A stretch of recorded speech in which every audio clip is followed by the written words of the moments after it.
داتا گنج بخش علی حجویری رحمۃ اللہ تعالی علیہ نے فرمایا کہ حضرت ابو الحسن خرقانی رحمۃ اللہ تعالی علیہ یا ابو الحسن الخراسانی رحمۃ اللہ تعالی علیہ فرماتے ہیں ان کی بارگاہ کے اندر ایک شخص آیا.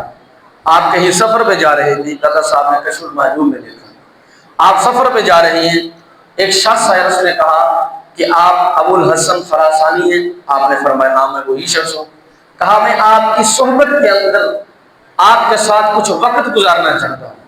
تو آپ نے فرمایا کہ میرے ساتھ وقت گزارنے کے لیے بڑی مشقت کاٹنی پڑے گی، میرے ساتھ سفر کرنا کوئی آسان کام نہیں ہے، بڑا مشکل کام ہے، تو صبر نہیں کر پائے گا.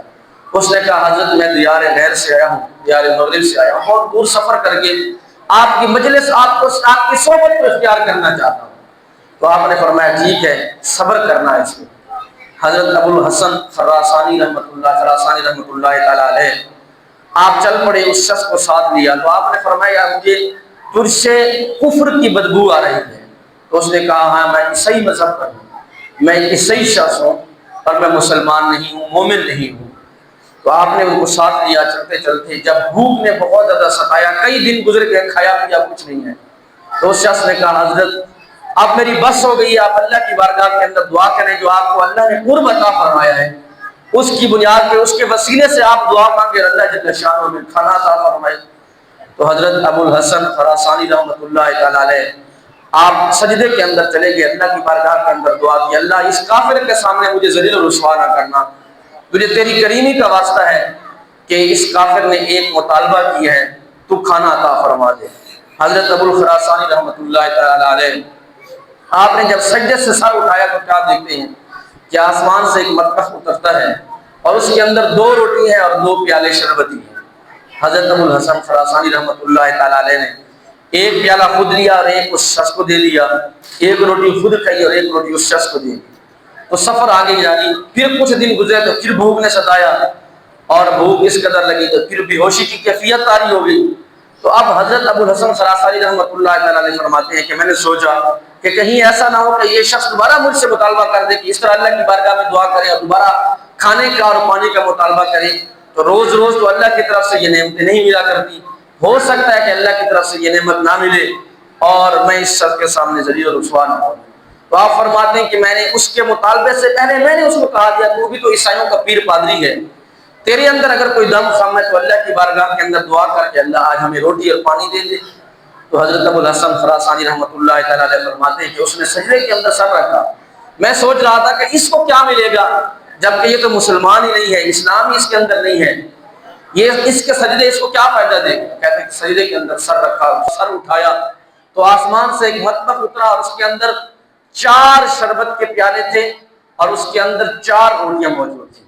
اس نے کہا حضرت کل یا شیخ کھائیے. تو فرماتے ہیں کہ میں کہنے لگا میں تو نہیں کھاؤں گا، اس لیے کہ یہ تو استدراج ہے کہ اگر کافر کے ہاتھ سے کوئی خرق عادت کام ہو جائے تو اس کو استدراج کہا جاتا ہے. یہ تو استدراج ہے اور استدراج کے ذریعے آیا گیا کھانا ہے، میں تو نہیں کھا سکتا. جب میں نے انکار کیا تو نے کہا حضرت آپ کو 2 مبارکبادیں دینی ہیں. پہلی مبارکباد یہ ہے کہ میں نے اللہ کی بارگاہ کے اندر سچے دل سے دعا کی کہ اے اللہ اگر یہ دین سچا ہے، رسول اللہ کا دین حق ہے، تو میں تیری بارگاہ کے اندر وعدہ کرتا ہوں میں اسلام قبول کروں گا، تو مجھے 2 روٹیاں عطا فرما دے.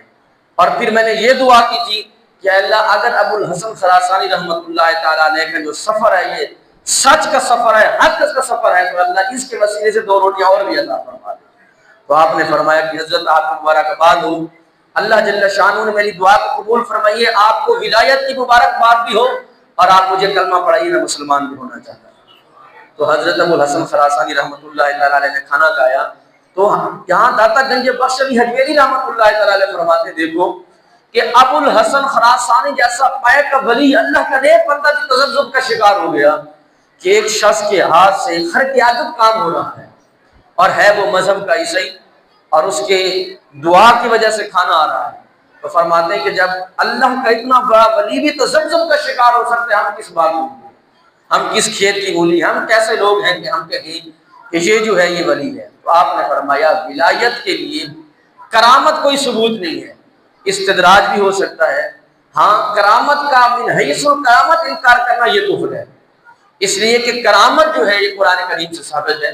اور عاصم بن برقیہ کا جو واقعہ ہے، حضرت سلیمان علیہ السلام کے دربار کے اندر ملکہ بلقیس کا تخت لانا وہ قرآن سے ثابت ہے۔ حضرت مریم سلام اللہ تعالی علیہا کے حجرے کے اندر پھلوں کا ہونا یہ کرامت ہے، یہ قرآن سے ثابت ہے۔ اصحاب کہف کا واقعہ یہ کرامت ہے، یہ قرآن سے ثابت ہے۔ تو من حیث الکرامت، کرامت کا انکار کرنا کفر ہے، لیکن کسی سے کرامت کا ظاہر ہو جانا یہ کہیں اس کی ولایت کی دلیل نہیں ہے۔ تو ولایت کی دلیل کیا چیز ہے، کس چیز کو ولایت کہا جاتا ہے، کون اللہ کا ولی ہوتا ہے؟ قرآن کہتا ہے الذین آمنوا وکانوا یتقون، کہ ولی کی دو نشانیاں ہیں، صاحب ایمان اور صاحب تقوی۔ اللہ کا خوف، اللہ کا ڈر جس کے سینے کے اندر موجود ہے تو وہ شخص اللہ کا ولی ہے، اور اس کے لیے شرط ہے کہ وہ ایمان والا ہو، لا الہ الا اللہ محمد رسول اللہ کا اقرار کرنے والا۔ اور ہمارے اسلاف، ہمارے بزرگوں نے کس طرح کی زندگی گزاری، کون اللہ کے ولی تھے؟ امام احمد بن حنبل رحمۃ اللہ تعالی علیہ کی بارگاہ کے اندر ایک عورت مسئلہ پوچھنے کے لیے آئی کہ حضرت میں سود کاٹتی ہوں، رات کی روشنی میں، چاند کی روشنی کے اندر جب چاند کی چاندنی چمکتی ہے، روشنی پھیلتی ہے تو اس وقت سود کاٹتی ہوں، اور پھر کبھی کبھی ایسا ہوتا ہے کہ جب بادشاہ کا جلوس گزرتا ہے تو مشر انہوں نے اٹھائے ہوتے ہیں، روشنیاں اٹھائی ہوتی ہیں، تو اس کے اندر بھی سود کاٹتی ہیں۔ فرق یہ ہے کہ چاند کی روشنی میں جو سود کاٹتی ہیں اس کا معیار کچھ اور ہوتا ہے، جب بادشاہ کی مشعلیں جلتی ہیں، ان کی روشنی پھیلتی ہے، تو اس کی روشنی کے اندر جو سود کاٹتی ہوں اس کی کوالٹی کچھ اور ہوتی ہے۔ تو کیا ان دونوں کی قیمت برابر ہو سکتی ہے، یا قیمت کے اندر فرق رکھنا چاہیے؟ تو امام احمد بن حنبل رحمۃ اللہ تعالی علیہ نے اس خاتون سے پوچھا کہ پہلے تو اپنا تعارف کروا، تو کون ہے؟ اس نے کہا حضرت سائل کی نوعیت کو نہیں دیکھا جاتا، سائل کی حیثیت کو نہیں دیکھا جاتا، آپ مسئلہ بتائیں۔ تو امام احمد بن حنبل رحمۃ اللہ تعالی نے فرمایا، اس خاتون سے کہا کہ سائل کی حیثیت سے مسئلے کی نوعیت بدل جاتی ہے۔ تو آپ نے فرمایا کہ میں بشر حافی کی بہن لگتی ہوں۔ تو آپ نے فرمایا کہ اگر تو بشر حافی کی بہن ہے تو پھر تیرے لیے جائز نہیں ہے کہ جو سود تو چاند کی روشنی کے اندر کاٹتی ہے اور جو سود بادشاہ کی مشروں کی روشنی کے اندر کاٹتی ہے، ان دونوں کا ریٹ برابر نہیں ہو سکتا۔ آپ نے فرمایا اس کے اندر فرق رکھنا چاہیے، اس لیے تمہارے تقوی کا معیار بلند ہونا چاہیے۔ تو اللہ کا ولی جتنا اللہ کے قریب ہوگا اس کے تقوی کا معیار بھی اتنا بلند ہوگا۔ تو امام احمد بن حنبل رحمۃ اللہ تعالی نے فرمایا چونکہ تمہارے تقوی کا معیار بلند ہے، تم بشر حافی کی بہن ہو، لہذا تمہارا تقوی کی جو کیفیت ہے اس کا تقاضا یہی ہے، اس کا مطالبہ یہی ہے کہ تم اس کے درمیان فرق ہے۔ امام احمد رضا خان فاضل بریلوی رحمۃ اللہ تعالی علیہ، آپ کسی کے ہاں دعوت پر گئے اور مختلف قسم کے انواع و اقسام کے کھانے سامنے لگے ہوئے تھے۔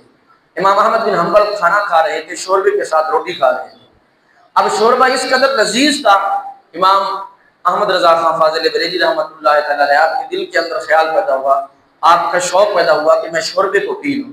تو اس کے لیے آپ نے جس کے ہاں آپ مہمان ٹھہرے ہوئے تھے، جو آپ کی ضیافت کر رہا تھا، آپ نے اس کو بلایا، اپنے میزبان سے کہا کیا میں اس شوربے کو پی سکتا ہوں؟ اس نے کہا حضرت سب کچھ تو آپ کے لیے تیار ہے۔ آپ نے فرمایا نہیں، اس لیے کہ اس کھانے کا جو عرف ہے وہ معقول ہے، مشروب نہیں ہے، یعنی یہ ہم کھا تو سکتے ہیں، پی نہیں سکتے۔ پہلے آپ کی اجازت ضروری ہے، اگر اجازت ہوگی تو پھر میرے لیے جائز ہوگا، ورنہ اگر میں پینا شروع کر دوں گا باقی لوگ پینا شروع کر دیں گے تو کہیں کھانا کم نہ ہو جائے۔ یہ ہمارے اسلاف کے تقوی کا معیار ہے، اس لیے اللہ رب العالمین نے ان سے دین کا اتنا کام لیا۔ اور پھر اسی طرح امام اعظم ابو حنیفہ رحمۃ اللہ تعالی علیہ کی ذات کو دیکھیں تو آپ ایک گھر کے اندر گئے اور کڑکتی دھوپ تھی، سخت گرمی کا عالم ہے۔ امام اعظم ابو حنیفہ رحمۃ اللہ تعالی علیہ نے گھر کے دروازے پہ دستک دی، دستک دینے پر فوراً پیچھے ہو گئے اور دھوپ کے اندر کھڑے ہو گئے۔ کسی نے کہا حضرت آپ دھوپ کے اندر کھڑے ہیں، دیوار کے ساتھ سائے کے اندر کیوں نہیں کھڑے ہوتے؟ اتنی سخت گرمی دھوپ پڑ رہی ہے۔ تو امام اعظم ابو حنیفہ رحمۃ اللہ تعالی علیہ نے فرمایا کہ اس لیے کہ صاحب خانہ جو ہے، اس گھر والے سے میں نے قرض وصول کرنا ہے۔ اگر قرض وصول کرنا ہے، اور شریعت کا ایک قانون ہے کل قرض جمع نفعا فهو ربا، کہ جس سے قرض وصول کرنا ہو اگر اس سے تھوڑا سا بھی نفع وصول کر لیا جائے تو وہ سود کے زمرے کے اندر آتا ہے۔ میں اگر اس کی دیوار کے سہارے کھڑا ہو جاؤں اور اس سے میں سایہ لیتا رہوں تو کہیں یہ سود کے زمرے کے اندر نہ آ جائے۔ اور مجھے اللہ کا خوف ہے کہ اللہ کا ایک امام اعظم ابو حنیفہ تو دنیا کا اتنا بڑا امام تھا، آپ کو سود کا کاروبار کیا کرتا تھا، مجھے اللہ کا ڈر لگتا ہے، اللہ کا خوف لگتا ہے۔ یہ تقوی والے لوگ تھے میرے بھائی۔ تو امام اعظم ابو حنیفہ رحمۃ اللہ تعالی نے اتنی بات بھی برداشت نہ فرمائی، اس لیے اللہ کے ولی کی نشانی کیا ہے؟ قرآن کہتا ہے الذین آمنوا، تقوی والے لوگ ہوں گے، ایمان والے لوگ ہیں، وکانوا یتقون، اور ہمیشہ تقوی کے اوپر گامزن رہیں گے، تقوی کی طرف گامزن رہیں گے، ہمیشہ اللہ کا خوف ان کے دلوں کے اندر رہے گا۔ جب ایمان بھی آ جائے گا، تقوی بھی آ جائے گا، پھر وہ کیفیت ہوگی۔ اللہ کے رسول علیہ الصلوۃ والسلام نے فرمایا وجبت محبتی، رب فرماتا ہے کہ پھر ان کی محبت میرے لیے واجب ہو جائے گی، للمتحابین فیہ والمتزاورین فیہ والمتجالسین فیہ، فرمایا جو اللہ کا ولی بن جاتا ہے، پھر اس کی مجلس کے اندر جو بیٹھتا ہے، پھر اس کی جو زیارت کرتا ہے، اس سے جو کچھ کھاتا پیتا ہے، اس کو کھلاتا ہے، اس کے ساتھ جو بھی قرب اور تعلق رکھتا ہے، وہ بندہ بھی میرا ولی بن جاتا ہے۔ تو ولی کی مجلس اختیار کرنے والا بھی اللہ کا قریبی بن جاتا ہے، ولی کی زیارت کرنے والا بھی اللہ کا محبوب بندہ بن جاتا ہے۔ اس لیے اللہ رب العالمین نے فرمایا کہ فَاذْكُرُونِي أَذْكُرْكُمْ وَاشْكُرُوا لِي وَلَا تَكْفُرُونَ، تم میرا ذکر کرو، میں تمہارا ذکر کروں گا۔ اللہ کا ذکر کیا ہے؟ جب بندہ رب کو یاد کرتا ہے، فرائض کو بجا لاتا ہے، واجبات کو بجا لیتا ہے، مستحبات پہ عمل کرتا ہے، سنت کا دامن اپنے ہاتھوں سے نہیں چھوڑتا، تو پھر اس کی کیفیت یہ ہوتی ہے کہ اللہ کا بندہ قریبی بن جاتا ہے۔ پھر اللہ کی بارگاہ کے اندر جو بھی سوال کرتا ہے، اللہ جل شان اس کو عطا فرماتا ہے۔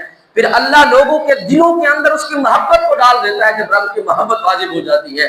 آج کتنی صدیاں گزر گئی ہیں، ہمیں اپنے باپ دادا کی قبریں بھول گئی ہیں، لیکن آج بھی 1000 سال ہونے کو ہے حضرت داتا گنج بخش علی حجویری رحمۃ اللہ تعالی کے مزار پہ جب بھی جاؤ، دن کے اجالے میں جاؤ، رات کی روشنی کے اندر جاؤ، جس وقت بھی جاؤ، وہاں قرآن کی تلاوت کی جا رہی ہے، وہاں درود کی تسبیحات پڑھی جا رہی ہیں۔